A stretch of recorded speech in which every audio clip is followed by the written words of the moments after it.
What's up mga kamilyonaryo kong mamis and daddies? Tara at maglinis ulit tayo. O diba, walang katapusang paglilinis. Kung kahapon yung vlog ko, paglilinis ngayon, paglilinis ulit.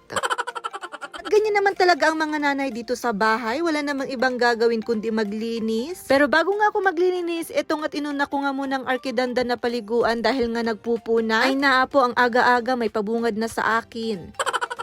Ganun pa man, wala naman akong no choice dahil ito naman ang trabaho ko bilang isang magulang. Pagsilbihan at alagaan itong anak namin. Dahil totoo nga naman yung sinasabi nila na habang bata pa ay enjoyin natin ang pag-aalaga sa kanila. Dahil nga darating yung araw na ayaw na nga nilang magpaalaga sa atin.